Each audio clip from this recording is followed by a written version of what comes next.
Important segment है। अगर आप 1750 मार्क्स पे अपनी मास्टरी करना चाहते हैं तो आपको आंसर राइटिंग प्रैक्टिस पर मास्टरी करनी ही होगी। पर सवाल है आंसर कैसे लिखे जाएं? आंसर लिखने की बेस्ट प्रैक्टिस क्या होती है? कैसे बेस्ट आंसर डिलीवर किए जाएं? सोचा कैसे जाए? मल्टी डायमेंशनल थिंकिंग कैसे की जाए? कई बार ये सवाल आपको बहुत उलझाते हैं। मैं आपका गाइड ओजांक लेकर आ रहा हूँ MEP mains answer practice program, जहां हर दिन आकर मैं आपसे मेंस आंसर प्रैक्टिस के बारे में बात करूंगा, वो भी सिलेबस वाइज, यानी कॉन्सेप्ट बताने के साथ साथ आपको क्रिटिकल थिंकिंग भी सिखाऊंगा और साथ ही साथ सिखाऊंगा कि किसी क्वेश्चन पे एक मॉडल आंसर कैसा होना चाहिए। तो अगर आप भी जुड़ना चाहते हैं तो हमारे साथ जुड़ जाएं। Ojaank any time learning app download कर लें, वहां दिन में 1:30 बजे या हमारे YouTube channel IAS with Ojaank sir पर ये क्लासेस अवेलेबल रहेंगी। कितने प्राइस होनी चाहिए इसकी? 8,000, 10,000 या 12,000? नहीं, ये क्लासेस बिल्कुल निःशुल्क हैं। जी हाँ, बिल्कुल सही सुना, ये टोटली फ्री क्लासेस हैं मेरे द्वारा और मैं आपको स्टेप बाय स्टेप हर चीज सिखाऊंगा। तो अब देर किस बात की, जुड़ जाइए मैप प्रोग्राम के साथ, यानी मेंस आंसर प्रैक्टिस, और UPSC में अपनी सफलता को बिल्कुल सुनिश्चित कर लीजिए।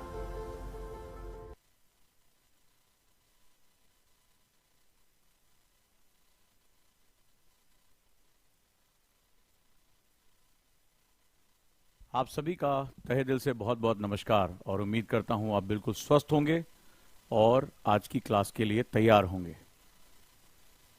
स्वागत करता हूं सभी ऊर्जावान ओजांकियन का इस मंच पर।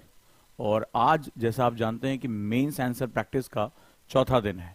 मेंस आंसर प्रैक्टिस जो UPSC और तमाम PCS एग्जाम है, उनकी जो मेंस एग्जामिनेशन है उसके अकॉर्डिंग न सिर्फ मैं आपसे क्वेश्चन करवाता हूं, साथ ही साथ उसके कॉन्सेप्ट भी आपको डेवलप कराता हूं। और इस जो MEP प्रोग्राम है यानी मेंस आंसर प्रैक्टिस प्रोग्राम है, यहां मैं टू द पॉइंट सिलेबस के अकॉर्डिंग चल रहा हूं, जिसमें अभी हम इंडियन सोसाइटी GS पेपर 1 के साथ चल रहे हैं, जो कि हमारा फर्स्ट और सबसे इंपॉर्टेंट पार्ट होता है। और उम्मीद करूंगा कि आप लोग बिल्कुल स्वस्थ तरीके से इसको सीख रहे होंगे।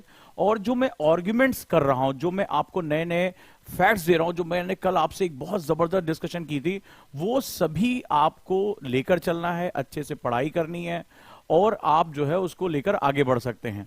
उम्मीद करता हूं दोस्तों, मैं सबसे कमेंट चाहता हूं कि लगातार जो मैं प्रयास कर रहा हूं वो प्रयास आपको कैसा लग रहा है। सबसे पहले आप मुझे बताइए कि ये जो मेरे एफर्ट हैं वो आपको कैसे लग रहे हैं और इसमें आप क्या चीजें और चाहते हैं। और ध्यान रहे, जो बच्चे मुझे ओजांक एडू ऐप पे देख रहे हैं वो Ojaank any time learning app पे शिफ्ट हो जाएं, क्योंकि वहां पर ये क्लासेस आपको लगातार मिलती रहेंगी। क्योंकि ओजांक एडू ऐप को अब हम लोग जो है वो मर्ज कर रहे हैं Ojaank any time learning app के साथ। तो जैसे आशीष हैं, गुड आफ्टरनून आशीष, और मैं चाहूंगा कि आप सभी जो है इसके साथ जुड़ें। सबसे पहले मुझे बताइए कि अभी 3 दिनों का एक्सपीरियंस कैसा रहा, जहां मैंने सिलेबस के हिसाब से बहुत ही महत्वपूर्ण चीजें की। और आज की class one of the most important class होने जा रही है, क्योंकि आज हम एक बहुत बड़े सेंटर को टच करने जा रहे हैं और एक ऐसा टॉपिक टच करने जा रहे हैं जो UPSC का परमानेंट मेंबर है। वहां से क्वेश्चन आते ही आते और बहुत ब्रेन स्टॉर्मिंग क्वेश्चन आ रहे हैं, और सिर्फ मामला क्वेश्चंस का नहीं है। आज की डेट में बहुत से आर्ग्यूमेंट्स जो हैं, चाहे वो अधिकारों की बात हो, चाहे वो अपने आप को रिप्रेजेंट करने की बात हो, ये बहुत गहरा टॉपिक होता चला जा रहा है। तो स्वागत करता हूं आप सभी का मेंस आंसर प्रैक्टिस प्रोग्राम में। लगातार मेरे स्टूडेंट मुझसे कह रहे थे कि चलिए शुरू करते हैं, और क्या कॉन्सेप्ट डेवलप हो रहे हैं। साथ ही साथ मैं आपको क्रिटिकल थिंकिंग सिखा रहा हूं कि एक आंसर पे डायमेंशन कैसे डेवलप करने होते हैं। तो मेरा प्रयास कैसा लग रहा है मुझे फीडबैक में जरूर बताएं, क्योंकि हम इसके लिए बहुत मेहनत कर रहे हैं। और आप देखते हैं कि लगातार मैं नए नए आर्ग्यूमेंट्स लेकर आ रहा हूं, और मेरे आर्ग्यूमेंट्स का लेवल क्या है और मैं किस तरह से आपको डेवलप कर रहा हूं, ये आज की क्लास में आपको प्रत्यक्ष दिखाऊंगा। और उससे आपको पता चल जाएगा कि हम कितना एडवांस लेवल पे डिस्कशन कर रहे हैं। और मैं बस इतना चाहता हूं कि जितने भी ओजांकियन है वो सशक्त होकर निकलें और मेहनत करें खूब दबा के, बढ़िया अच्छे तरीके से, ताकि वो UPSC में जो एक ताकत होती है, UPSC में मेन सबसे बड़ी ताकत है। सबसे ज्यादा अगर मेंस के मार्क्स आपके अच्छे हैं तो आपका सिलेक्शन कोई रोक नहीं सकता। लेकिन मेंस के मार्क्स को लाने के लिए न सिर्फ आपको विचारशील होना यानी थॉटफुल होना जरूरी है, साथ ही साथ आपको अपने जो थॉट्स हैं उनको एक्सप्रेस करने का सही तरीका आना चाहिए। तो मैं आपको कॉन्सेप्ट सिखाने के साथ साथ मैं आपको सिखाता चला जा रहा हूं कि कैसे क्वेश्चन को अंडरस्टैंड करना होता है, कीवर्ड्स क्या होते हैं, और उस पर एक लार्जर डिस्कशन हम लेकर साथ साथ चल रहे हैं। तो आपको क्लास अच्छी लग रही है मुझे यस लिखकर कमेंट बॉक्स में बताइए, तो मैं आज की क्लास शुरू करूं। बहुत ही महत्वपूर्ण क्लास है।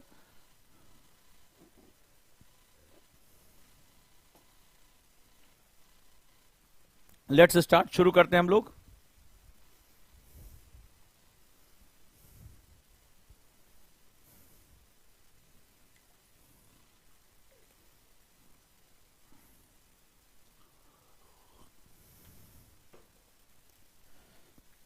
तो दोस्तों, सक्सेस की शुरुआत होती है सबसे पहले सिलेबस के साथ। अगर आप लोगों ने मेरी सिलेबस एनालिसिस की वीडियो नहीं देखी है तो प्लीज सिलेबस एनालिसिस की वीडियो को देख लें। सिलेबस में हम लोग इस समय जीएस पेपर 1 में हैं और हम इंडियन सोसाइटी के सिलेबस में हैं, जहां पर पहला टॉपिक होता है salient feature of Indian society, दूसरा होता है भारत की विविधता यानी डाइवर्सिटी ऑफ इंडिया, इस पर हमने बात किया। आज हमारा तीसरा टॉपिक है role of women and women organization, यानी महिलाओं की भूमिका और महिला संगठन। और अगर मैं तुमसे कहूं कि इंडियन सोसाइटी का one of the most debatable और मोस्ट इंपॉर्टेंट टॉपिक है तो इसमें कोई भी अतिशयोक्ति नहीं होगी। ये वाकई में सच है कि ये परमानेंट है, मतलब आपको यहां के डायमेंशन से क्वेश्चन मिलने ही मिलने हैं और बहुत ब्रेन स्टॉर्मिंग क्वेश्चन मिलते हैं। तो आज न सिर्फ मैं इसमें क्वेश्चन कराऊंगा, आज आपको कुछ ऐसे फैक्ट भी बताऊंगा जो आपके दिमाग को हिला के रख देगा और एक नया डायमेंशन देगा। अब शुरुआत करते हैं। और आज याद रहेगा, आज मैं ऑप्शनल के जो बैचेस हैं जिसमें पीएसआईआर, जिसमें ज्योग्राफी और सोशियोलॉजी ऑप्शनल, आज मैं देश का सबसे सस्ता बैच लॉन्च करने जा रहा हूं। तो ऑब्वियस सी बात है, उसके लिए भी आप तैयार रहिए, वो भी अनाउंसमेंट मैं करूंगा। चलिए शुरुआत करते हैं। रेडी? तो दोस्तों, सबसे पहले मैं बैचेस के बारे में बताने से पहले और आपको यह भी बता दूं कि आज से शाम को 4 बजे जीएस फाउंडेशन बैच में सुमित सर शुरू कर रहे हैं पॉलिटी, और आज शाम को 4 बजे उनकी क्लास ओपन है। लेकिन उस क्लास में कुछ बहुत ही जबरदस्त होने जा रहा है, इस क्लास से लिंक है। सबसे पहले मैंने सर से कहा है कि इस साल के जो सबसे कॉम्प्लेक्स टॉपिक है पॉलिटी के, जिस पर कॉन्स्टिट्यूशन बेंच बैठी, जिस पर डिबेट हो रहा है, जैसे राज्यपाल के अधिकारों को लेकर शिवसेना को जो है वो दिए जाने, चुनाव आयोग के जो है डिस्कशन को, कॉलेजियम पर, एनजेएसी नेशनल जो है जुडिशियल अकाउंटेबल कमेटी जो है अपॉइंटमेंट कमेटी, इन सब पर जो बहुत ब्रेन स्टॉर्मिंग टॉपिक है, आज सुमित सर वहां से शुरू करेंगे। आपसे वो इंपॉर्टेंट क्वेश्चन डिस्कस करने जा रहे हैं जो आज के एग्जाम के लिए बहुत इंपॉर्टेंट है। तो आज शाम को 4 बजे यूट्यूब पे भी क्लास होगी और ये ओजांग एनी टाइम लर्निंग ऐप पे भी क्लास होगी। सभी लोग आज से अपनी शुरुआत कर सकते हैं, जो कॉन्सेप्टर बैच के स्टूडेंट हैं वो भी और जो फाउंडेशन के स्टूडेंट हैं वो भी। ठीक है, दोनों के लेवल अलग अलग होंगे। उसमें कुछ कॉन्सेप्टर में है, चूंकि 2 साल का हमारा कोर्स है तो उसमें एड ऑन भी होगा जो सेकेंड ईयर में आ चुके हैं। ठीक है, तो बहुत ही इंपॉर्टेंट टॉपिक से शुरू होने जा रहा है और अब सारे टीचर्स हम एक लिंक कर पढ़ा रहे हैं। तो मेरी क्लास, उनकी क्लास, सभी लिंक, और बहुत ब्रेन स्टॉर्मिंग टॉपिक होंगे और मजा आएगा कि उनके साथ आप इस लेवल पर जो है वो पढ़ाई पर पहुंच जाओगे। तो चलिए आज हम बात करते हैं। आज हमारा जो सिलेबस का टॉपिक है वो है role of women and women organization. शुरुआत करते हैं दोस्तों, और उससे पहले हम ये देखते हैं कि हमारी क्लास कैसी चल रही है। तो कल मैंने बहुत इंपॉर्टेंट डिस्कशन किया था, हमारे एक छात्र हैं इंद्रजीत चौधरी, अगर क्लास में हैं तो मैं स्वागत करता हूं। और कल मैंने वहां पर कल योग के बारे में बात किया था, एक डिस्कशन हुई थी हमारी, आप लोग अगर वहां पे अवेयर रहे होंगे तो मैंने बताया था कि भारत जो है वो पोजीशन, जैसे कल ग्लोबलाइजेशन पे एक बहुत नया टॉपिक डिस्कस, बहुत सी मेरे पास ग्लोबलाइजेशन की किताबें हैं, कोई इस लेवल पे जाके बात नहीं कर रहा है कि एक्चुअली ग्लोबलाइजेशन को हमें लगता है कि शायद वो वेस्टर्न का दिया हुआ है। नहीं, हम भी वहां जा सकते हैं। और आज के न्यूज़पेपर को अगर आपने पढ़ा होगा, चाहे हिंदी में पढ़िए चाहे इंग्लिश में, मैं जानना चाहता हूं कि हमारे कितने स्टूडेंट न्यूज़पेपर पढ़ते हैं। और कल की मेरी डिस्कशन इस पूरे पेपर में भरी पड़ी है, बड़े ध्यान से इसको सुनते जाइएगा। ठीक है, बहुत सिंपल सा कॉन्सेप्ट है। तो इन्होंने पढ़ा, मुझे पहली बात तो ये स्टूडेंट बहुत अच्छे लगते हैं। इंद्रजीत, आपको बहुत बहुत बधाई कि वो पढ़ने के बाद अपने टीचर के पढ़ाई गई चीजों को रिलेट कर सकते हैं। यही इसीलिए तो हम गला फाड़ रहे हैं, इसी के लिए तो हम इतनी मेहनत कर रहे हैं। अगर हम पढ़ा दें और आप यहां सुनकर चले जाएं, कोई फायदा नहीं है, कोई फायदा नहीं है। तो हमारे स्टूडेंट इसको पढ़ा, तुरंत कल जो हमारी डिस्कशन हुई थी उसको एड ऑन किया। और किस तरह से, मतलब आप सोचिए कि अगर स्कूल के बच्चे सूर्य नमस्कार सीखेंगे, भारतीय योग परंपराओं से जुड़ेंगे, बड़ी गहरी बात है, ये बहुत गहरी बात है। कल को जब हम पूरी दुनिया में, भारत की आबादी इतनी ज्यादा है और यूरोप की आबादी थक रही है, जापान की आबादी थक रही है, हम पूरी दुनिया में ह्यूमन रिसोर्स एक्सपोर्ट कर पाएंगे। तो ऐसा नहीं कि सिर्फ आप मशीन बनाकर या पैसा कमाकर आप जो है वो बी पोजीशन से ए पोजीशन पर आ सकते हैं। आप वैल्यू और ह्यूमन रिसोर्सेज की भी सप्लाई करके आप बी पोजीशन से ए पोजीशन पे आ सकते हैं। तो इन्होंने लिखा, सर मैं आपको सादर नमस्कार करता हूं। जैसे सर आपने कल उत्तर लेखन की कक्षा में विश्व गुरु बनने के लिए हमें स्थित परिवर्तन B to A, बहुत अच्छा इन्होंने मेंशन किया है। करनी होगी तो आज न्यूज़पेपर में योग के बारे में छप गया, जो कल आपने कक्षा में बताया था। Thank you so much sir. तो ये जो चीजें हैं वो बहुत इंपॉर्टेंट है हमारे लिए। अब जरा देखो कि कल की क्लास में जो बातें हुई थी, मेरी सारी क्लासेस आपस में लिंक है, इसीलिए हम डे वाइज कर रहे हैं कि आपको यूट्यूब पे खोजना हो, उजांक एनी टाइम लर्निंग ऐप पे खोजना हो, तो आपको दिक्कत ना हो। तो उस कंडीशन में क्या होगा, बड़े ध्यान से समझते जाना। आज का न्यूज़पेपर कौन कौन पढ़कर आया मैं अभी देख लेता हूं। आज के न्यूज़पेपर में दो बहुत इंपॉर्टेंट खबरें, और जो कल की क्लास से और आज की क्लास से, दोनों क्लास से आज जो पढ़ाऊंगा उसका भी है, और इसमें कितने लोगों ने इसको पढ़ा, और जो लोग न्यूज़पेपर नहीं पढ़ रहे वो लिख के रख ले, उनका सिलेक्शन नहीं होगा। वो अपना टाइम वेस्ट ना करें, मैं लिख के कह रहा हूं, उनका सिलेक्शन नहीं होगा। जो न्यूज़पेपर पढ़ने की आदत नहीं है, जिनको न्यूज़पेपर एनालिसिस नहीं उनको आता है, और बार बार 199 रुपए में दीपक सर जो है वो पूरी द हिंदू पढ़ा रहे हैं और अच्छे से क्लासेस चल रही है। 400 रुपए का तो ये पेपर की कॉस्ट आती है। तो उसके बावजूद भी अगर कोई बहुत ढीठ है, नहीं पढ़ना चाहता, तो वो बस इतना समझ ले कि वो 2 साल आईएएस वैकेशन पे आया है, तैयारी के नाम पे अपने माँ बाप के 2 साल वो पैसे फूकेगा, इसके बाद चला जाएगा। क्योंकि यूपीएससी में सिलेक्शन के कुछ नियम होते हैं, और अगर वो नियमों का आप पालन नहीं करोगे, यूपीएससी आपको अंदर आने नहीं देगा। अब जरा ध्यान से देखो, अब यहां पर हमारे वित्त मंत्री हैं, ठीक है, ये इन्होंने एक बड़ा इंपॉर्टेंट स्टेटमेंट दिया है, सभी लोगों ने पढ़ा। मेरे लिए पेपर इंपॉर्टेंट नहीं है, हिंदी हो चाहे इंग्लिश हो, मुझे बस खबर से मतलब होती है। इस खबर की गहराई देखो, क्योंकि हमारी वित्त मंत्री यानी ये सरकार का आधिकारिक बयान है, ठीक है, गवर्नमेंट का ये ऑफिशियल स्टेटमेंट है।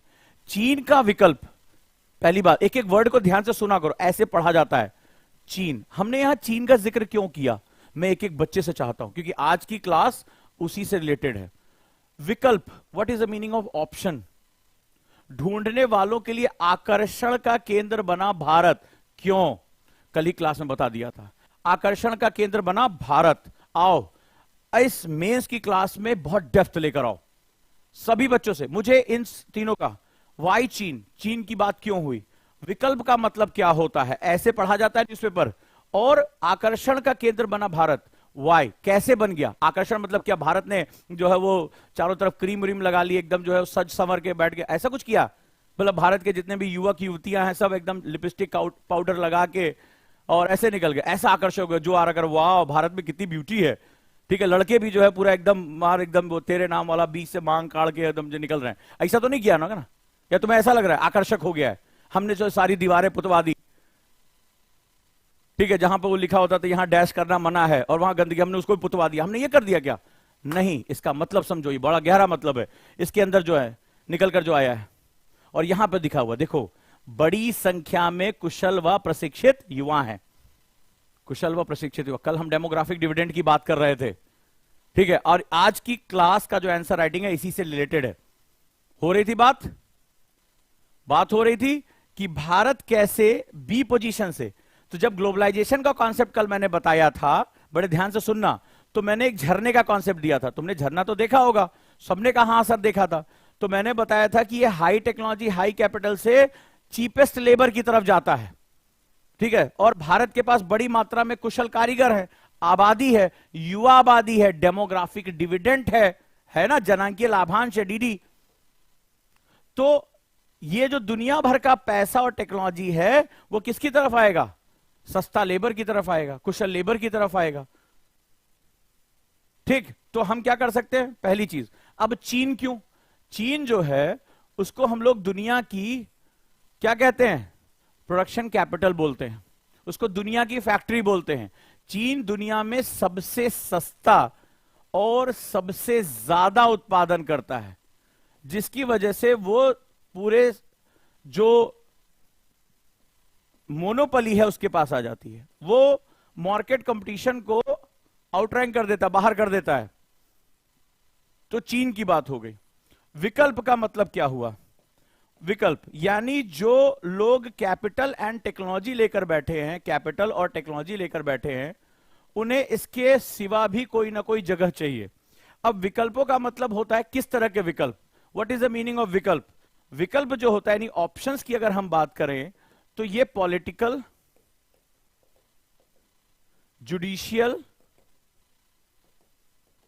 इकोनॉमिकल, सोशल, ज्योग्राफिकल, ये सारे तरह के विकल्प होते हैं। ये मत समझना कि भारत सरकार ने नियम खोल दिए तो आ जाओ। हम सेज कब से बना रहे हैं, स्पेशल इकोनॉमिक जोन, विशेष आर्थिक क्षेत्र, हम कितने सालों से बना रहे हैं। लेकिन अभी क्या हुआ, चीन की आबादी वन चाइल्ड पॉलिसी की वजह से कंस्ट्रेंट हुई, चीन में पर कैपिटा इनकम बढ़ गई। अब चीन के लोग 10 रुपए में काम करने को तैयार नहीं है। चीन कह रहा भाई मिनिमम हमें 40 रुपए चाहिए। अब जो कंपनी है वो चुन रही है कहीं 10 रुपए वाला लेबर मिल जाए।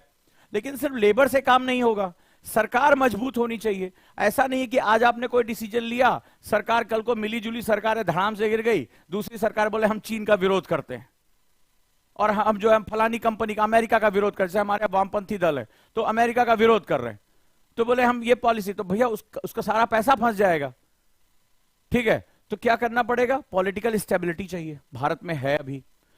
जुडिशियल मतलब कानून व्यवस्था पारदर्शी हो, सुनवाई हो, ऐसा नहीं किसी को उठा के अंदर बंद कर दिया, तानाशाही, गला काट दिया, नहीं। तो भारत में ये भी है।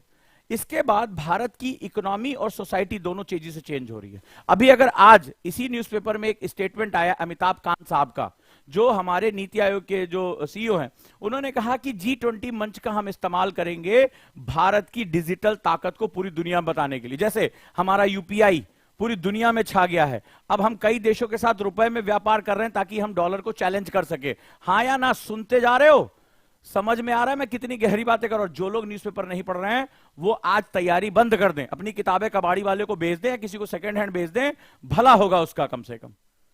ठीक है, ये बिल्कुल कह रहा हूं, लिख लो आज की डेट में। अगर तुम्हें न्यूज़ में तुम्हारे पास आर्गुमेंट ही नहीं रहेगा, और जो लोग 199 रुपए बचा रहे हैं उनका तो खैर जो होगा वो ऊपर वाला ही जानेगा। तो अब जो बता रहा हूं, लेकिन जो सबसे इंपॉर्टेंट बात है, जब आपके पास एक स्टैब्लिश गवर्नमेंट होती है, और गवर्नमेंट जो है, कल हमारी बात हुई थी राष्ट्र की सरकार, राष्ट्रवाद की सरकार। जरा देखो, भारत में अचानक से लिथियम के भंडार मिलने लगे। अभी आपने देखा कि दुर्लभ मृदा तत्व भी मिले। भारत में नई नई खोजें हो रही हैं। और एक खबर और आई है, जरा ध्यान से पढ़ना, ठीक है, क्योंकि इसका संबंध यूपीएससी के क्वेश्चन से है। इसी में एक छोटी सी खबर और आई है, और वो खबर ये है कि वो खबर कहती है कि भारत अगले कुछ सालों में 2024-25 में, ये देखो कहते हैं कि प्रत्यक्ष को प्रमाण की आवश्यकता नहीं है, 2024-25 में कोयले का निर्यातक हो जाएगा। कल मैंने बताया था, कारगिल वॉर के बारे में बात की थी, तो ये निर्यातक यानी एक्सपोर्टर बन जाएगा। इसका मतलब है, एक्सपोर्टर मतलब क्या है, अगर कोई कहे भाई मैं कांग्रेस वाला हूं, बीजेपी वाला हूं, आम आदमी पार्टी वाला हूं, हो सकता है तुम्हारी राजनीति में, लेकिन कोयला अपनी जेब में लेके थोड़ा ना कोई घूम रहा है, या ले आके धीरे से खदानों में डाल दिया, अरे रख दो यार मोदी जी के नाम पे रख देते, ऐसा कुछ नहीं होने जा रहा है। कोयले को बनने में बहुत करोड़ों लाखों सालों की प्रक्रिया लगती है, मेटामॉर्फिज्म होता है, जो ज्योग्राफी थोड़ा भी जानता होगा कि फॉसिल फ्यूल्स को दबते हैं, करोड़ों साल लग जाते हैं, तब जाके कोयले में परिवर्तित होता है। तो इसका मतलब है भारत में था, भारत में था। ये लिथियम ऐसा थोड़े ना कि जाके रात रात में जो है वो किसी ने निकाल के किसी ने भर दिया, भारत में था। लेकिन चूंकि हम राष्ट्रवादी नीतियों के साथ नहीं जुड़े थे, हम क्षेत्रीय पॉलिटिक्स में जुड़े हुए थे, हमारे पास कोई एक बहुत लंबी सोच नहीं थी, और भारत के ऊपर गर्व, जो वैज्ञानिक थे हमारे समुदाय, वो बेचारे डरे हुए थे। आज उनको ताकत मिल रही कि कोई राष्ट्रवाद को सुनने जा रहा है। वैज्ञानिक समुदाय बहुत ही राष्ट्रभक्त समुदाय होता है, तो आज वो नई नई चीजें लेकर आ रहे हैं। भारत में देखिए अचानक से खोजें बढ़ गई, भारत रक्षा निर्माण का जो है अब निर्यात कर रहा है। ये देखिए खबर, देखिए क्या बता रहा है, जबरदस्त खबर है। ऊर्जा के मामले में आज भी 60% ऊर्जा कोयले पे डिपेंडेंट है, और अगर भारत कोयले का निर्यात करने लगेगा तो आप अंदाजा लगाइए कि अपनी जरूरतों को पूरा करने के साथ साथ ये दुनिया भर की जरूरतों को भी पूरा करेगा। हम बी से ए पर आ जाएगा। अभी हम बी पोजीशन पे हम आयात कर रहे हैं, तो हमें उन ऊर्जा नीतियों के लिए उनके सामने, जर्मनी के सामने हम क्यों दब के रहते थे, क्योंकि कोयला आता था, राइन घाटी से कोयला हमारे पास आता था। जो भी ज्योग्राफी थोड़ी बहुत भी जानता होगा, हम रशिया से देख रहे हैं, हम हर जगह से डील कर रहे हैं। अब जब हमारे पास ही रहेगा तो हम मार्केट में लड़ाई करने उतरेंगे। अब हम तुम कॉम्पिटिटर हो जाएंगे। पहले वो मालिक थे, हम नौकर थे, वो दाता थे, हम लेने वाले थे, लेकिन अब हम भी दाता हो गए। ये किसी राष्ट्र के आत्मसम्मान, चाहे आर्थिक आत्मसम्मान हो, चाहे वो राजनीतिक सम्मान हो, ये दोनों के लिए बड़ा महत्वपूर्ण है। समझ रहे हो कितनी गहरी बात है। तो आज की खबरें बहुत ही महत्वपूर्ण है। क्लियर हुआ? तो भारत के पक्ष में आ रहा है। तो भारत जब ये सारा टिक वो करते हैं, यार सब कुछ ठीक चल रहा है, सोसाइटी भी ठीक चल रही, प्रोग्रेसिव है, डिजिटल क्रांति हो रही है, भारत में स्टार्टअप हो रहे हैं, यूथ अब अपना खुद का रोजगार ढूंढ रहे हैं, यंग एज आ रही है, पढ़ी लिखी आ रही है, ठीक है, और भूगोल में नई नई खोजें हो रही, लिथियम का भंडार, अब दुनिया भर की बैटरी बनाने वाली कंपनी भागकर इंडिया आएगी। रेयर अर्थ मटेरियल मिला है भारत में, कोयला भारत में, तो वो भागकर भारत में आएंगे, क्योंकि इसके बिना वो बिजनेस नहीं होगा। अब जब सब कुछ हो गया तो भारत विकल्प बनने के लिए तैयार होगी। बोले सरकार भी मजबूत है, जुडिशरी भी मजबूत है, सरकार हमें जो है जमीनें भी दे रही है, अब भारत में बिजली भी आ रही है, कानून व्यवस्था भी ठीक है, और सबसे बड़ी बात है ये आर्थिक संसाधन भी मौजूद है, श्रम भी मौजूद है। बोले सारे फैक्टर मौजूद है, चलो भैया भारत, चलो भैया भारत। तो इस खबर का ये मतलब था, बड़ा गहरी खबर थी ये, ठीक है। और इससे भारत की इकोनॉमी क्या हो जाएगी बता रहे हैं, 3.5 ट्रिलियन है, जो अगले 25 वर्षों में 35 ट्रिलियन डॉलर के करीब पहुंच जाएगी। तो ये पैसा हम भारतीयों के पास ही तो आएगा, पर कैपिटा इनकम हमारी बढ़ेगी। क्लियर है? अब जरा देखो दूसरी सबसे बड़ी खबर, हालांकि आईएमएफ के गले में हमेशा खराश रहती है जब वो भारत के बारे में बात करता है, लेकिन खखारते खखारते भी बेचारा बोल गया कि सबसे तेजी से बढ़ने वाला देश बना रहेगा Bharat. IMF, international monetary fund, समझे, ये बहुत इंपॉर्टेंट है, बहुत मजबूत है, कि पूरी दुनिया में देखो क्या कह रहा है कि जो विकसित देश है वहां, जो मैंने तुमसे बोला वही इसमें छपा हुआ है कि भैया आबादी की उम्र बढ़ेगी, बुढ़ापे आएंगे। अब बुढ़ापा में आदमी मान लो बूढ़ा हो गया है, अब उससे कहो चाचा हायाबूसा खरीदोगे, अब बोले तुम्हारे हायाबूसा की ऐसी तैसी, ससुर हम खुदे वाइब्रेटर पे हैं, हम तुम्हारा हायाबूसा क्या करते हैं। ये यूथ के लिए होता है, ये मशीन, ये मोटरसाइकिल, ये मोबाइल, वो कहेंगे भैया हमारे लिए पहले बीपी की दवा खरीदो, तुम पहले हमें मोबाइल में अच्छा वाला दिलवा रहे हो, ठीक है। तो ये बहुत इंपॉर्टेंट होता है, मार्केट किसके पास है, समझ रहे हो कितनी गहरी बात है। तो अब ये जो चीज बता रहा है कि पूरी दुनिया में सबसे तेजी से बढ़ने वाला देश रहेगा भारत। अब आज की जो क्लास है वो यहीं से शुरू होती है, ठीक है। अब आज का जो हमारा टॉपिक है वो है महिला सशक्तिकरण, वुमेन एम्पावरमेंट, ठीक है, वुमेन एम्पावरमेंट। तो फिर मैं समझा रहा हूं, मैं सबसे बड़ी बात है यूपीएससी ने सिलेबस में कहीं पुरुष सशक्तिकरण के बारे में बात तो नहीं की है, ठीक है, महिला सशक्तिकरण। तो महिला के बारे में यूपीएससी ने बात क्यों की? बोले बहुत दिल वाला है, बहुत नरम दिल का यूपीएससी है, ठीक है, फीमेल्स के प्रति उसके मन में बहुत करुणा है, इसलिए टॉपिक रख दिया। बताओ बताओ बताओ, सब देखे कितना लिंक कर पा रहे हो। यूपीएससी सोच रहे हो कि हलवा है ना, आ जाओ।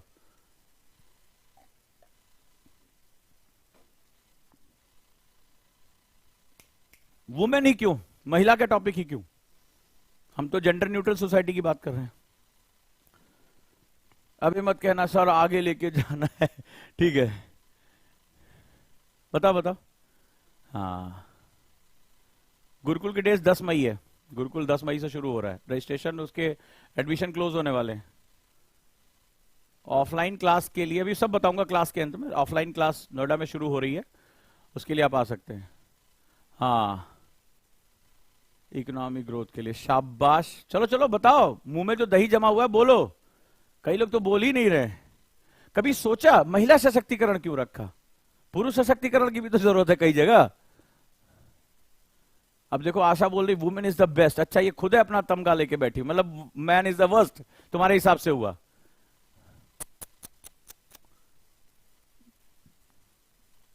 बहुत दूर हो अभी, तुम्हें जो लग रहा है, जो तुम बोल रहे हो ना, उससे बहुत दूर हो यूपीएससी से। यूपीएससी बहुत बैलेंस अप्रोच मांगता। तुम सोचते हो कि जैसे अपने ग्रेजुएशन में हम लिखे थे वैसे यहां भी लिख देंगे आईएएस बन जाएंगे, है ना? बहुत लोग यही सोच रहे हैं। चलो आ जाओ। हाँ जी, because of male dominated society, निकलो उससे प्रियांशु यार, निकलो। मेल डोमिनेंट सोसाइटी, और बेचारे जो अपनी वाइफ से पिट रहे हैं इधर उधर, वो क्या है? बहुत पुरानी बातें हो गई। तुम 1991 के आसपास की बातें कर रहे हो।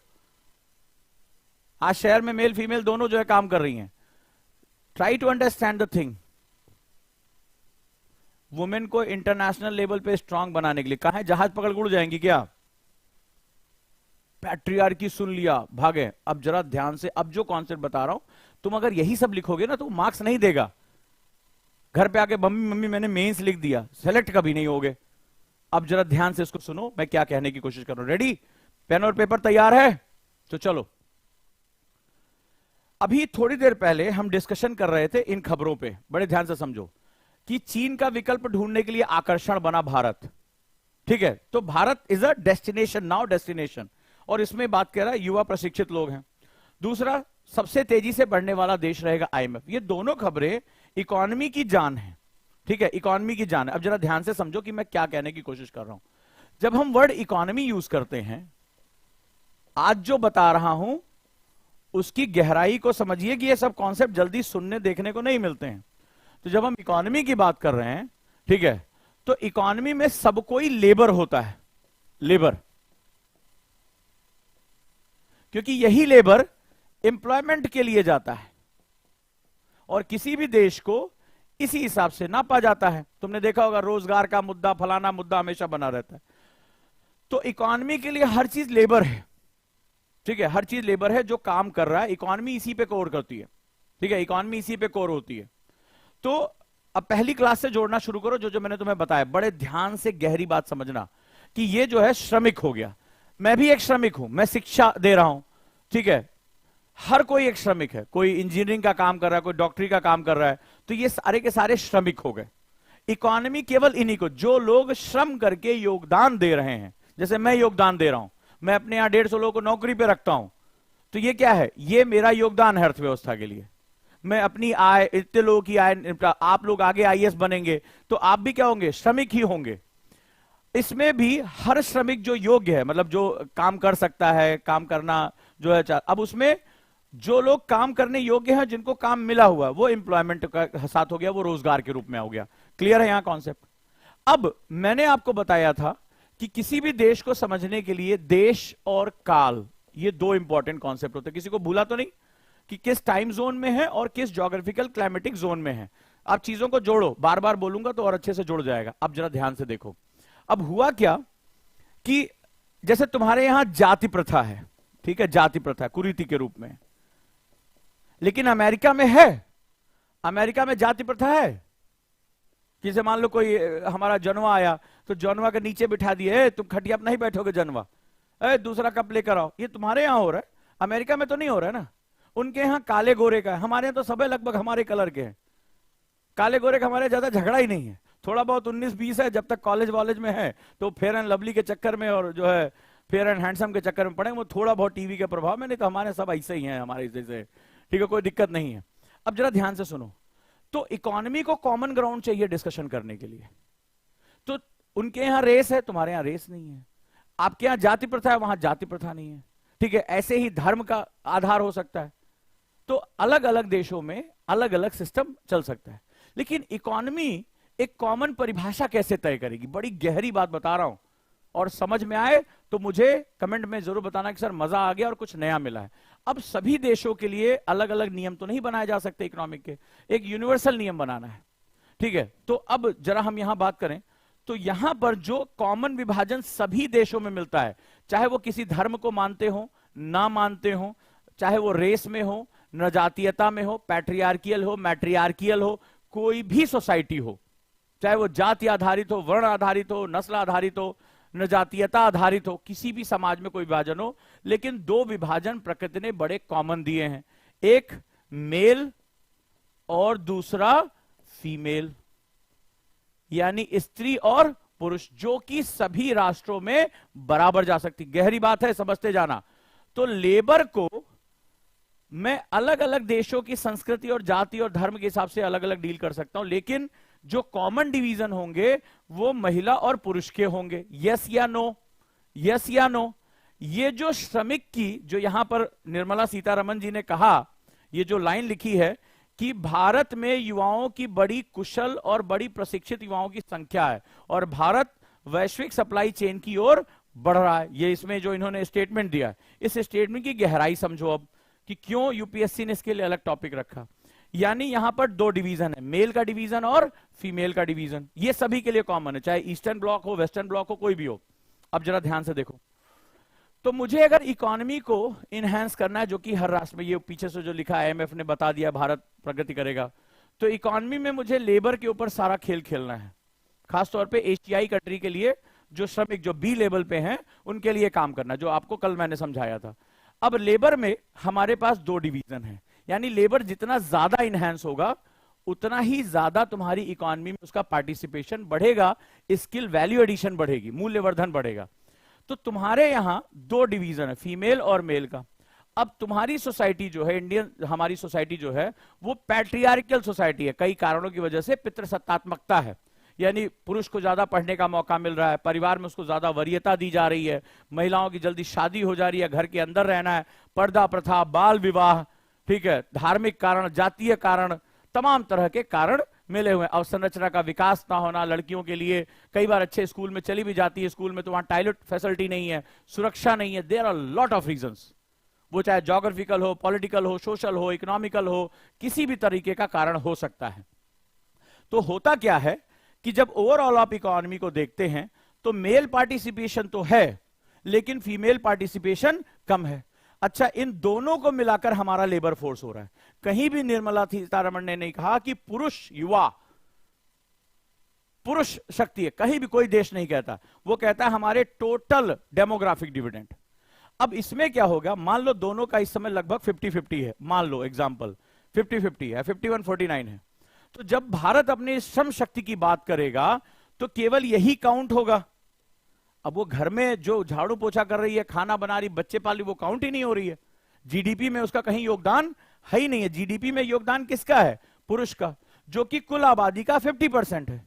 यानी भारत अपनी जिस डेमोग्राफिक डिविडेंड की बात कर रहा है, जब हम डेमोग्राफिक डिविडेंड गिन रहे हैं तो मान लो हमने 100 लोगों को गिना, फॉर एग्जांपल हमने 100 लोगों को गिना, जिसमें 50 महिलाएं हैं और 50 पुरुष हैं। बड़े ध्यान से समझना, जिसमें 50 महिलाएं 50 पुरुष हैं। अब हुआ क्या कि जब महिलाओं को कई कारणों की वजह से वो मुख्य धारा से बाहर हो गई इकोनॉमी से, तो तुम्हारे पास डेमोग्राफिक डिविडेंड बचा किसका? केवल 50 का, केवल 50 का डेमोग्राफिक डिविडेंड है। यानी जीडीपी में कंट्रीब्यूशन किसका है? केवल 50 लोगों का कंट्रीब्यूशन। तो ओवरऑल कंट्रीब्यूशन क्या हो जाएगा? कम हो जाएगा।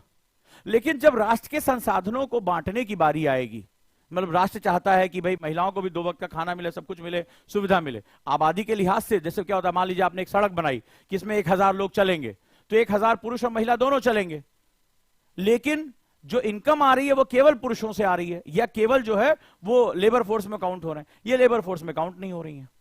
तो लॉन्ग टर्म में इकोनॉमी को बहुत लॉस हो जाता है। इसीलिए किसी भी राष्ट्र को लैंगिक समानता यानी जेंडर इक्वलिटी बहुत जरूरी। इट इज नॉट अबाउट कि महिला पुरुष एक साथ बैठ रहे हैं या जो है महिलाओं को भी, it is all about in terms of the economy कि समानता का मतलब है दोनों का जीडीपी में पार्टिसिपेशन होना चाहिए, भागीदारी होनी चाहिए, तभी वो क्या करेंगे? जीडीपी को आगे बढ़ाएंगे। जीडीपी को आगे बढ़ेगी तो उतना ही डिस्ट्रीब्यूशन भी क्या होगा? इक्वल होता चला जाएगा। बहुत ही महत्वपूर्ण होता है ये, ठीक है। तो यहां पर जो है ये 50% मिसिंग है, ये काउंट है, ये पॉपुलेशन में गिना जा रहा है, डेमोग्राफिक डिविडेंड में भी गिना जा रहा है, लेकिन इससे कोई फर्क नहीं पड़ेगा जब तक तुम उसको जो है जीडीपी पार्टिसिपेशन में लेके नहीं आओगे। तो सशक्तिकरण का मतलब होता है, जैसे एक बच्ची ने लिखा शिक्षा होना जरूरी है। बहुत से, मैं अपने कई रिश्तेदारों को जानता हूं जहां पर शादी से पहले वो लड़की पढ़ी लिखी थी, शादी के बाद उसको घर में बिठा दिया, अच्छा भला टीचिंग का जॉब करती, बोले हमारे यहां लड़कियां घर के बाहर पैर नहीं, बहू हमारे घर, हम बहू की कमाई खाएंगे क्या? इस तरह की बातें होती है वहां पे, बहू की कमाई खाएंगे क्या हम? वो पढ़ी लिखी है क्या? पढ़ा लिखा होने से जीडीपी पार्टिसिपेशन हो जाएगा? और बहुत सी ऐसी महिलाओं को जानता हूं बिल्कुल पढ़ी लिखी नहीं है, डलिया बना रही, टोकरी बना रही है, बेत की जो है कुर्सियां बना रही है, बेच के पैसा कमा रही है, अचार बना रही हैं। और बहुत सी ऐसी है जो पढ़ लिख के अचार डाल रही है अपनी शिक्षा का, बच्चे पाल रही है घर के बाहर। बोलो मैं गलत हूं तो? मैंने तो अपनी आंख के सामने देखा है, तुमने नहीं देखा तो तुम दूसरे ग्रह से आए हो, अपने ग्रह का पता करो, गलत ग्रह पे आंसर राइटिंग क्लास कर रहे हो। तो सिंपल सा बात है कि मुझे इस पार्टिसिपेशन को बढ़ाना होगा, ठीक है, चाहे वो स्किल देके बढ़ाओ, अवसर देके बढ़ाओ, रोजगार देके बढ़ाओ, शिक्षा देके बढ़ाओ, मौके देके बढ़ाओ। और ना पढ़ी लिखी हो, कुश्ती कर रही है, पटक के मारेगी तुम्हें भी और पैसा भी कमाएगी। बहुत सी हमारी रेसलर जो बच्चियां हैं अच्छा कर रही हैं, कबड्डी खेल रही हैं, क्रिकेट खेल रही हैं, है ना? नहीं पढ़ी लिखी तो क्या हुआ, तुम जाके भिड़ लो, पटक के मारेंगे, ऐसा धोबी पाट की, उठने बैठने में दिक्कत होगी। तो इट इज, ये बहुत सिंपली कर देता है, अरे पढ़ाना लिखाना जरूरी है। I am talking about the GDP participation. थोड़ा ऊपर आओ, ठीक है। जो अंगूठा चूसने वाले बच्चे होते हैं ना, उस तरह से बिहेव मत करो। हमारे यहाँ पैट्रियार्की है और लड़कियों को पढ़ाना जरूरी है, तो पढ़ाने के बाद कहाँ है जो है वो घर में बिठा देते हो। जो जीडीपी में पार्टिसिपेशन जरूरी है, जीडीपी में पार्टिसिपेशन जरूरी है, उनको खेल खिलाओ, वो स्किल्स डेवलप करें। If they are earning something, और अर्निंग कैसे होती है इकोनॉमी में? अपना श्रम देकर, अपनी स्किल देकर। जैसे मुझे पढ़ाने की स्किल है तो मैं अपनी स्किल आपको दे रहा हूं, हालांकि इस बैच के लिए फीस नहीं ले रहा हूं, ये अलग बात है, समझे बच्चा? अभी थर्ड जेंडर की चिंता ना करो प्रभु, अभी 2 है उसको संभाल लो, तीसरे के बारे में हम और बाद में बात करेंगे, ठीक है? अभी ज्यादा संवेदनशील ना हो, ठीक है? नहीं तो तुम्हारा आंसर जो है बहुत बहका बहका सा रहेगा। तुम ऐसे लिखने बैठोगे और बोलेगे आज एक ही आंसर लिखेंगे, लेकिन ऐसा लिखेंगे कि मार हड़हड़ा के एकदम खून निकाल देंगे एग्जामिनर की आंख से। तो एक ही आंसर लिख के आओगे और बहुत बढ़िया लिखोगे, लेकिन पास नहीं होगे। हाँ चलो ठीक है, पास होना भी जरूरी है। क्लियर हुआ? So why women empowerment? It is very important to increase the GDP participation, labour participation in the economy. चाहे शिक्षा दो ना दो, उसको अवसर दो, उसको अर्निंग का मौका दो। तो जब ये जीडीपी पार्टिसिपेशन बढ़ेगा सो रिसोर्स डिस्ट्रीब्यूशन बढ़ जाएगा। तो भारत ने जो कहा 35 ट्रिलियन, तो कैसे होगा? जब वो महिलाओं का काम भी उसके साथ जुड़ेगा तो वो जुड़ जाएगा। अब सवाल ये है, प्रॉब्लम क्या है? प्रॉब्लम क्या है? प्रॉब्लम ये जो तुमने कहा ना, पढ़ाना बहुत जरूरी है, फॉर एग्जाम्पल, जैसे जरूरी है, बिल्कुल जरूरी है, कौन मना कर रहा है? लेकिन जो तुम पढ़ा रहे हो वो रोजगार कहां लेकर? रोजगार के भारत में माहौल है कि भैया सरकारी नौकरी मिल जाए वही रोजगार है, बाकी सब हमारे यहां बेकार है। सरकारी नौकरी केवल रोजगार है, बाकी सब बेकार है, यही हमारे यहां फिलॉसफी चलती है। वो मीम भी चलता है ना, एकदम जो है हमारे कलर का लड़का होता है, डार्क कलर का, और एक बड़ी सुंदर सी लड़की मिल जाती, बोलते सरकारी नौकरी का कमाल। लोग इसको प्रमोट भी करते हैं। It is not like that, ये ऐसा नहीं है। महिलाएं जो होती हैं वो स्किल को तेजी से अपना लेती हैं। भारत, जब प्राचीन समय से भारत को जानोगे तो चाहे वो हथकरघा हो, चाहे वो चित्रकारी हो, चाहे वो पच्चीकारी हो, चाहे वो साड़ियां बनाना हो, चाहे वो घर के काम हो, इसमें वो स्किल को तेजी से सीखते हैं। और इसका साइंस भी होता है। महिलाओं का दिमाग मल्टी जो टास्किंग होती है उसके लिए ज्यादा अच्छा बना होता है, पुरुषों का दिमाग मल्टीटास्किंग के लिए नहीं होता। ये साइंस है, मैं नहीं कह रहा हूं। महिलाओं का दिमाग मल्टीटास्किंग के लिए तैयार होता है, उनके लेफ्ट और राइट ब्रेन ज्यादा सिंक्रोनाइज होते हैं पुरुषों की अपेक्षा, यह विज्ञान है। तो वो जो है वो एक साथ कई स्किल सीख सकती हैं। पुरुष अगर कोई काम कर रहा है तो बच्चा उस समय नहीं संभाल सकता, किचन में दूध उबल रहा है उसको होश नहीं रहेगा। लेकिन महिला काम भी करती है, बच्चा भी संभाल लेती है, और किचन में दूध उबल रहा है उसका भी उसको ध्यान रहेगा। यह प्रकृति ने उसको वरदान दिया हुआ है, यह जेनेटिक पूल है, समझे? तो हमें उसके हिसाब से और इसके लिए सबसे बेस्ट तरीका है भारत की परिस्थितियों को देखते हुए, और वो है गिग इकोनॉमी। यानी उनकी फ्रीडम के हिसाब से। मान लो महिला है, अब घर में संभाल रही है, अब ऐसा थोड़ा करेगी कि 2 बच्चे हैं, बोले बाहर में जाओ, हम अपनी सशक्तिकरण के लिए जा रहे हैं, तुम स्कूल जाओ चाहे ना जाओ, क्योंकि वो ममता का भी उसके गुण है, मां है, और मां अपने बच्चे के लिए सर्वस्व निछावर कर देती है। तो पता चला वो तुमने फेमिनिज्म की थ्योरी पढ़ा दी, तुम मां हो, तुम अपनी शक्ति पे ध्यान दो। बोले कल से हमारे चंगू मंगू दोनों चाहे खाना खाए चाहे ना खाए, बताओ चंगू मंगू मम्मी भूख लगी है, बोले बाप अपने बाप से जाके मांगो। अब बाप बेचारे जिंदगी में कभी ब्रेड ना सेके हो, और सेक भी दिए तो चंगू मंगू खा नहीं पाएंगे। उनको पता ही नहीं कि कैसे कपड़ा पहनाना है, स्कूल की ड्रेस कैसे पहनानी है, बायां जूता दाएं में, दायां जूता बाएं में उल्टा जो है पहना दिया, होमवर्क की कॉपियां नहीं दी, तो ये मांग। लेकिन अब सवाल है कि अब ऐसा नहीं करेगी, तुमने नारी सशक्तिकरण की उसको परिभाषा दे दी तो मार तलवार निकाल के आज मैं जा रही हूं बाहर, ऐसा नहीं हो सकता। ये सुनने में बहुत अच्छा लगता है, ये व्याख्यान महंगी 1000 रुपए की चाय पीते हुए प्रेजेंटेशन देने में अच्छा लगता है, लेकिन जमीनी हकीकत इस तरह। तो रास्ता क्या निकलेगा कि हमें जीडीपी में पार्टिसिपेशन भी बढ़ानी है, और हमें क्या करना है, हमें उनको परिवार के साथ जोड़े भी रखना है। क्योंकि मां जो होती है, ये सुप्रीम कोर्ट ने भी माना, वो परिवार का आधार होती है, और ये जानवरों में भी है और ये मनुष्य में भी है। बड़े ध्यान से सुनना। अब क्या करना होगा, तो भैया इसको रास्ता देना होगा। और रास्ता क्या है कि स्कूल चले गए, ठीक है, पतिदेव चले गए अपना जो है ऑफिस, सासू मां अपना क्योंकि सास भी कहीं बहू ही देख के अपने बहू वाले जमाने याद करें, अपनी सास को कोस रही है। अब करें तो क्या करें?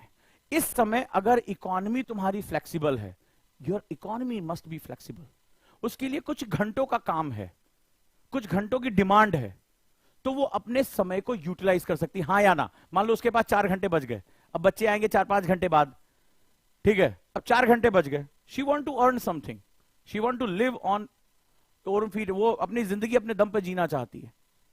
और अर्थव्यवस्था कह रही है कि 4 घंटे का भी काम हमारे पास अवेलेबल है, वर्क फ्रॉम होम करिए, हमारे पास कुछ सर्विसेज अवेलेबल है, आप घर से काम करिए, आप 4 घंटे टाइपिंग का काम करिए, कॉपी राइटिंग का काम करिए, कुछ आप 4 घंटे में अपना प्रोडक्ट बनाकर बेचिए, ऑनलाइन बेचिए, सिलाई काम करिए। जैसे मान लीजिए 10 सूट का ऑर्डर आ गया, सिलाई में बहुत अच्छी है, हमारे एक जानने वाले हैं, तो वो क्या, अचार और सिलाई उनको दोनों बहुत अच्छी आती है, तो वो बीच के कुछ समय में वो ऑर्डर्स ले लेती हैं।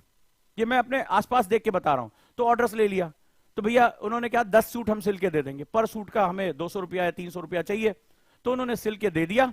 लखनऊ में ऐसे बहुत से परिवार हैं, मैं जानता हूं जिनको, जो चिकन की कढ़ाई करने का काम 3-4 घंटे में पर पीस के हिसाब से ले लेते हैं। तो जो नियोक्ता है उसको भी प्रेशर नहीं होता कि सुबह से शाम तक लेबर को अपने आप बुलाएं, जगह दें।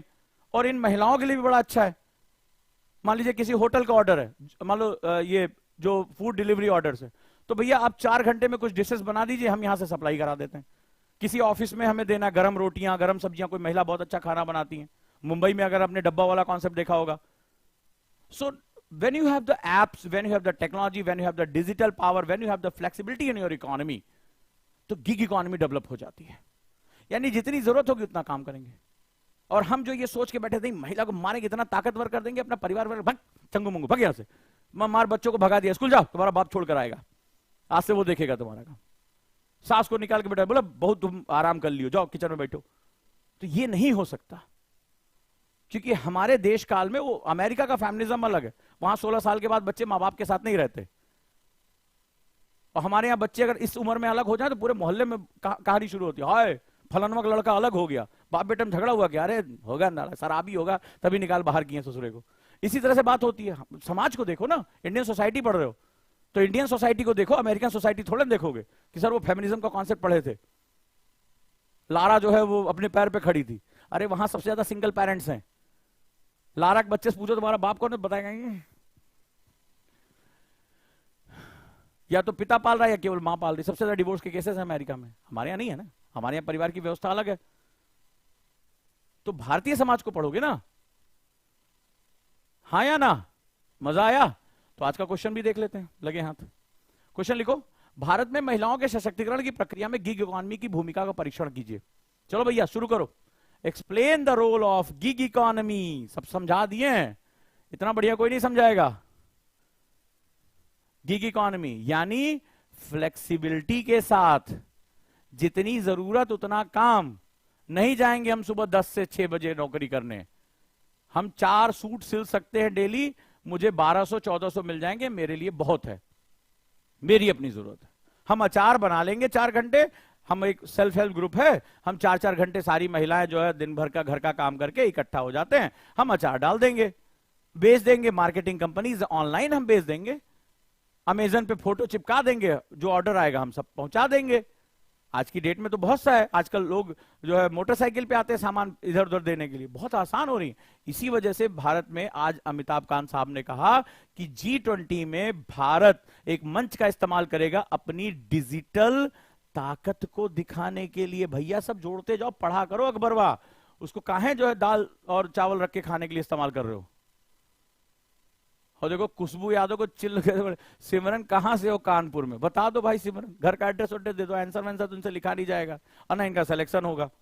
ठीक है, ये घूमने टहलने आई हैं यूट्यूब पे, सोच रही थी कि जो है कुछ मजेदार बातें सीखेंगे, है ना। यहां हम गला फाड़ दिए, इतना गंभीर टॉपिक पढ़ा दिए, इस तरह से कभी किसी ने बताया भाई पैट्रियार्की में खुश हो।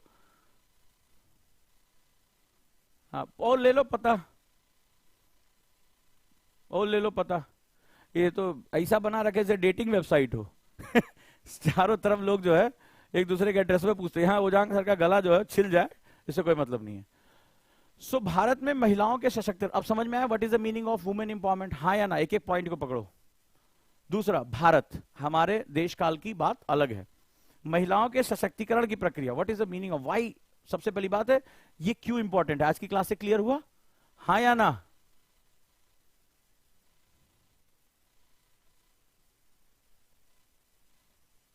दूसरा, हाउ गिग इकोनॉमी कैसे काम करेगा, उसकी भूमिका, दोनों को जोड़ दीजिए, बहुत बढ़िया समझ में आया होगा। बाकी डिटेल आंसर तो है ही है, लेकिन मैं चाहता हूं डिटेल आंसर को देखने से पहले आप खुद से फ्लो चार्ट ट्राई करें। क्या करना पड़ेगा आपको, फ्लो चार्ट ट्राई करना पड़ेगा। चलिए, यानी कीवर्ड्स लिखिए आप इसके। मेरी कितनी बात को समझ पाए, इतना बेहतरीन तो हमें लग रहा है सोशल इशू क्लास में भी नहीं पढ़ाया गया होगा। कहा जल्द बताओ। अरे दे देंगे इंग्लिश में यार, आज की डेट में इसको जा स्कैन कर लोगी और गूगल से पूछ लोगी, ट्रांसलेट करके दे देगा इंग्लिश में। इतना परेशान मत हो, कॉन्सेप्ट पे फोकस करो, वो नहीं किया जा रहा है। ऐसा लग रहा है English your first language, Bharat में रह के लिख रहे हो इंग्लिश में, दे दीजिए। अगर कोई दिक्कत हो कॉन्सेप्ट को समझो, वो पीडीएफ इज नॉट इंपॉर्टेंट। कैसी रही आज की क्लास, मजा आया।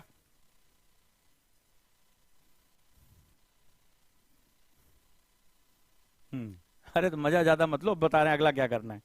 अगला क्या है जरा देखें तो, आप थोड़ा सबका देख लें जल्दी से। कितने लोगों ने क्वेश्चन किया, मैंने यहां कल मेंस आंसर प्रैक्टिस के क्वेश्चन दिए थे ओजांग टेस्ट प्रैक्टिस पे, देखे कितने फट्टू हैं। उरे तेरी की, किसी ने लिखा ही नहीं। जनसंख्या विघटन का पैटर्न, करेवा क्या है, जुड़वा चक्रवात, हिमालयी जलवायु परिवर्तन, कुछ भी नहीं लिखा। और यहां समिता मैम का जो है वो सोशल इश्यूज का असाइनमेंट होगा, देखिए जरा टीचर असाइनमेंट में कितने लोग गए। हाँ कितने लोगों ने किया, ओ भाई ऑफिशियल रिप्लाई नहीं कर रहे इसमें, देखें जरा, केवल 3। वाह वाह वाह क्या बात है, 1 2 3 3 3 3 3 3। समिता मैम ने यहां रिप्लाई भी किया है, स्वाति गुड एफर्ट। 4 5, वाह अरे फट्टुओं, मान जाओ भाई, मान जाओ, सिलेक्शन विलेक्शन नहीं होगा, मान जाओ, मेहनत थोड़ी कर लो, ठीक है, जाके कम से कम आंसर प्रैक्टिस किया करो। इतनी मेहनत हम करते हैं क्वेश्चन अपलोड करने में, प्लेटफॉर्म दे दिया। तो अब भैया ऑप्शनल की बारे में बात कर लें। आज से शुरू हो रहा है ऑप्शनल, रिवील कर देता हूं जल्दी से, सिर्फ 5 दिन के लिए, यानी 12 अप्रैल आज से शुरू होकर 16 अप्रैल तक ये जा रहा है। 12 अप्रैल से शुरू होकर 16 अप्रैल तक जा रहा है। PSIR राजनीति विज्ञान सुमित सर लेकर आ रहे हैं आज से 25 दिन बाद। तो 30,000 इसकी फीस थी, अब मात्र 7,999 बाइलिंगुअल है, 7,999 only for 5 days. Geography optional PV sir लेकर आ रहे हैं, पहले ये फीस थी 30,000, अब है जो है दैट इज 7,199। यहां पे गलत टाइप हो गया है, 7,999 ये भी रहेगा। और सोशियोलॉजी ऑप्शनल जो है वो भी 30,000 की जगह 12,000 में ही वो आपको अवेलेबल रहेगी। ठीक है, तो ये सभी के लिए सबसे बेहतरीन सेगमेंट है। ठीक है, ये जो है वो टोटल 7,000, ज्योग्राफी भी 7,999 है।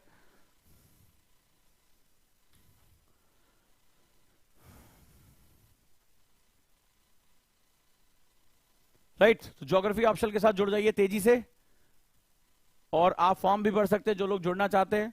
One of the best segment है, खासतौर पे जो फाउंडेशन के बच्चे हैं। इतना सस्ता देश में नहीं है, एक और बहुत जो है कोचिंग है वो 8,999 में दे रही है। 5 डेज के बाद हम भी फीस बढ़ाएंगे और वहीं लेकर जाएंगे। तो फॉर नेक्स्ट 5 डेज यानी 12 अप्रैल से 16 अप्रैल के बीच 7,999 में PSIR है, 7,999 में ऑप्शनल ज्योग्राफी ऑप्शनल है, और 12,000 रुपए में सोशियोलॉजी ऑप्शनल है जो कि 30,000 रुपए में था। तो इस समय ये देश का सबसे सस्ती जो है वो ऑप्शनल की फीस है। वन ऑफ द बेस्ट जो है वो सेगमेंट है, और आप जानते ही हैं PV सर के पढ़ाने का तरीका भी आप जानते हैं, मैपिंग गुरु के नाम से जाने जाते हैं। और सुमित सर से भी आप में से बहुत से लोग पढ़ चुके हैं, आज से उनकी भी क्लासेस है, उनके पढ़ाने का स्टाइल देखिए, जो कंटेम्प्रोरी पे उनकी पकड़ है वो देखिए। तो मुझे लगता है कि this is the one of the best segment है, आप इसके साथ जुड़ सकते हैं। राइट, तो जुड़ते जाइए, और संकल्प कॉन्सेप्टर के लिए भी जुड़ जाइए, मात्र 5,000 रुपए महीने में। तो ऑप्शनल का ये सबसे ताकतवर हिस्सा है, तो तीनों ऑप्शनल के लिए आप जुड़ सकते हैं। तो दोस्तों स्वागत करता हूं आप सभी का, और हमने भी चेक कर रखा है ये देश का सबसे कम फीस का जो है सेगमेंट है। तो only for 5 days, only for 5 days है, और टीचर्स अभी से अपनी क्लासेस शुरू कर देंगे, जहां वो सिलेबस एनालिसिस उनके साथ भी आप जुड़ सकते हैं। तो 12 अप्रैल से 16 अप्रैल के बीच में आपको ये लेकर आना है। राइट,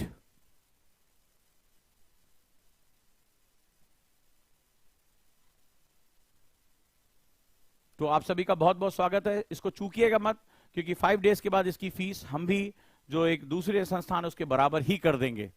तो जुड़ जाइए अब इसके साथ अपनी ताकत के साथ। Thank you so much.